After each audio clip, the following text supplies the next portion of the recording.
ইয়াউমা ইয়াফিরুল মারউ মিন আখি, মানুষ তার ভাই দেখে পালাবে। আমি নিজের সাথে মিলালাম, আমার ছোট ভাইকে দেখে আমি পালাবো? আমাকে দেখে সে পালাবে? ওয়া উম্মিহি ওয়া আবি, যেই মায়ের পেটে 10 মাস আমি ছিলাম, যে মা আমি না ঘরে না গেলে ঘুমায় না, আমি না খেলে মা খেতে চায় না, আমার জন্য আমার মায়ের প্রাণ, আমার মায়ের জন্য আমার প্রাণ, কত ভালোবাসাবাসী। ওই মা আমাকে দেখে চিনবে না, আমি নাকি আমার মাকে দেখে চিনব না।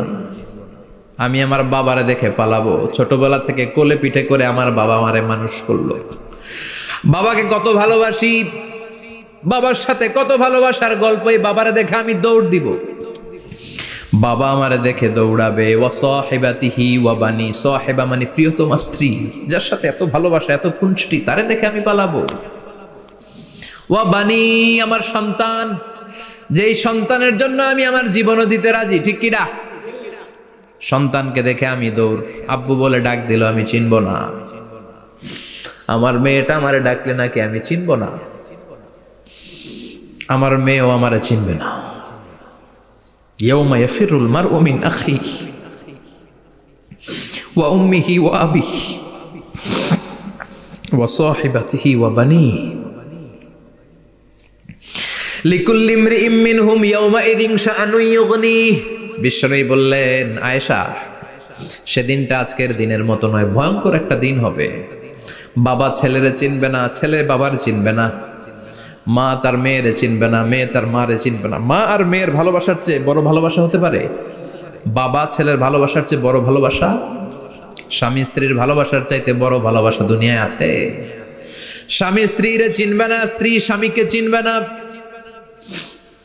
বন্ধু বন্ধুরে চিনবে না, ইমাম সাহেব মুসল্লিরে চিনবে না, মুসল্লি ইমাম সাহেবকে চিনবে না, নেতা কর্মীরে চিনবে না, কর্মী নেতাকে চিনবে না। আমরা সবসময় বিপদে আছি, তবে 4টা কাজ করলে আমাদের বিপদকে কাটিয়ে দিবে কে? আল্লাহ। ঈমান আনতে হবে কার উপর? জোরে বলেন।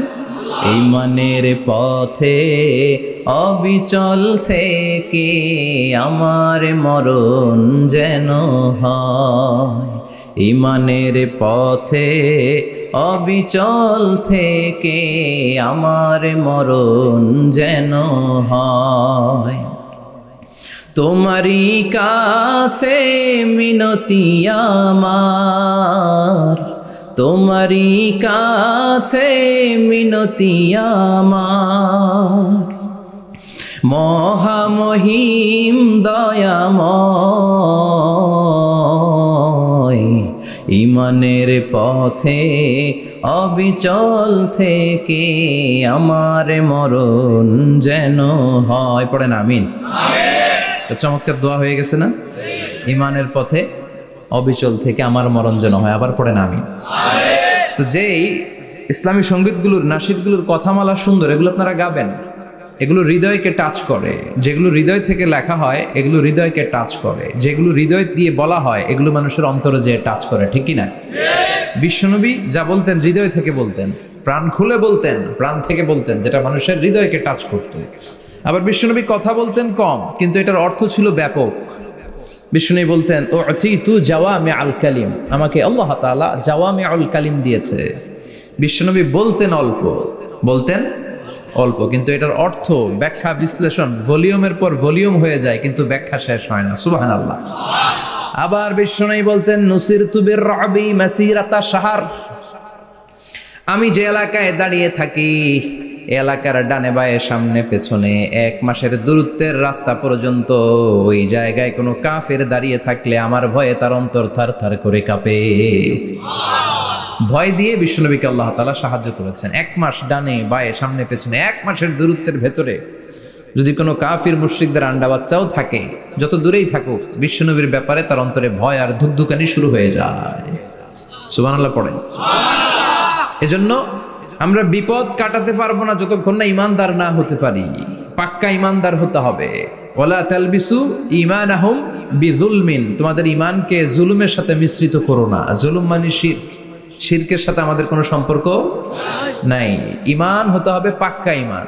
ঈমানের সাথে যদি শিরক ঢুকে ওটা কি পাক্কা ঈমান হয়? খালিস ঈমান হয়?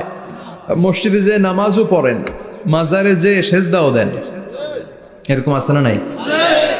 মসজিদে যে আল্লাহর কাছে চায়, মাজারে যে বাবার কাছে চায়, আছে না নাই?